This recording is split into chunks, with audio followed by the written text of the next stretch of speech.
And a turkey shall lead them, or a childhood tale of faith, family, and frozen fowl. When I was 5 years old, my introduction to Christianity was not a gentle one. It came courtesy of the United Church on Maple Avenue in St. Anne de Bellevue, and my Aunt Ethel, who drove a 1950s Chevy with the confidence of a woman who believed brakes were merely suggestions. My mother didn't drive, so my aunt was our chauffeur for everything: the grocery store, the doctor, and of course, church. Her own daughters were already in Sunday school, so naturally I was swept into the system like an unwanted bonus feature. One moment I was happily minding my own business playing with dinky toys, and the next, bang, I was a United Church initiate, ready or not. Now, to get me in the door, Aunt Ethel first had to register me in Sunday school, and this went sideways faster than you can say Ecclesiastes. Ethel announced confidently to the lady at the registration table that I was 6 years old. 6? Where's this coming from? I briefly thought. I, having some knowledge of my own biography, gently corrected her. Auntie, I'm 5, I said. Well, my Aunt Ethel did not tolerate contradictions from men, boys, or any male with a Y chromosome, regardless of age or innocence. She glared at me as if I'd questioned the Trinity. Weren't you born in 1947? She demanded. No, I squeaked, while peering up at her immense figure some considerable distance above. I was born in 1948, the day after Christmas. After a small theological dispute about my birthday, I was grudgingly assigned to the 5-year-olds, and thus, without further incident, at least on that day, began my formal religious indoctrination. Meanwhile, back on the home front, Dad was enjoying what he called the harvest season. Now, normal fathers harvest carrots, potatoes, beans. My father harvested turkeys. A farm raised birds from my Nana's little operation. Nana had a week or so ago even let us children tag our favorite turkey. We'd tie pretty ribbons around their necks with names like Queenie for my sister or Rex for my brother. I, being a sentimental child, chose a gentle waddling fellow and tied a bright blue ribbon around his neck with the name Frosty, printed in my very best block letters. It was a touching moment, a moment and a name, at the time, that would be somewhat prophetic. Fast forward a week or so to the day Dad assisted Nana in the annual turkey dispatching. Let's just say Frosty did not die in vain, but he did die in a rather dramatic posture. Because Dad, God bless him, didn't bother to tie Frosty's wings or legs, or in fact anything, together before carting him home and unceremoniously hurling him into our chest freezer. And as any farm kid knows, a turkey can go into a freezer in a, shall we say, energetic pose before rigor mortis and frostbite set that pose in stone. Frosty's final stance? Mid-stride, full sprint, like he'd attempted a last Hail Mary run for his life. His legs froze at angles never intended by bird or God. A week later, our Sunday school teacher announced that we children should bring something to the Christmas service for families in need. Fruit, cookies, veggies, something festival. My mother relayed the instructions to Dad and asked him to leave something appropriate on the back porch. And Dad did. For Wayne, it was a sack of potatoes. For my sister, a lovely basket of homemade jams.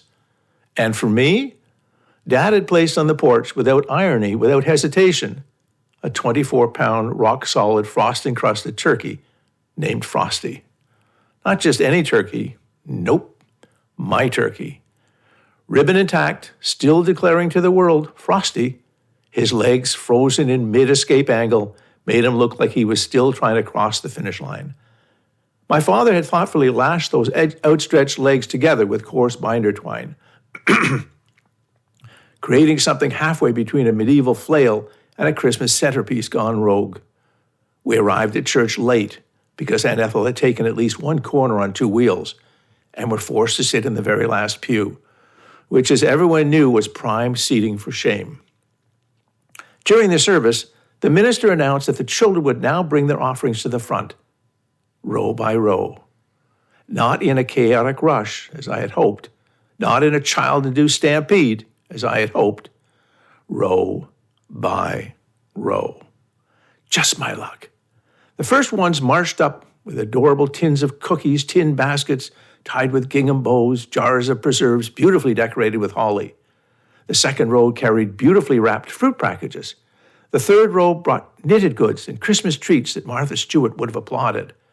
And then at the very back sat one small Cooper child with a dead frozen turkey named Frosty, wearing a blue ribbon and weighing half as much as I did. My brother and sister went ahead regal and confident. And then it was my turn.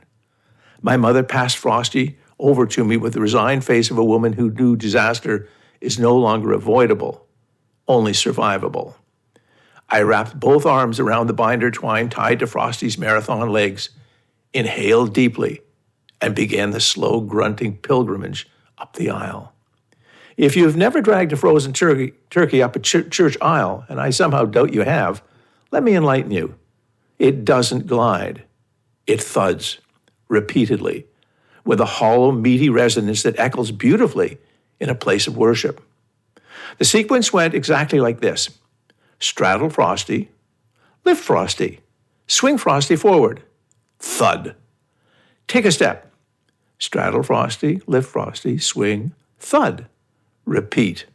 For 70 feet. Somewhere around pew 6, I realized I was leaving a trail, a visible frost-burned skid mark snaking up the red carpet like a miniature Zamboni had malfunctioned. Giggles began around pew 3. By pew 5, someone snorted. By pew 7, a woman audibly gasped and whispered, "Is that turkey wearing a ribbon?" Frosty rotated, pivoted, swung sideways, and at one point nearly did a full 180-degree spin. His ribbon fluttered proudly. His frozen legs stuck out like a downhill skier, and I, sweating, heaving, red-faced, continued my ascent like a penitential lumberjack dragging a reluctant log.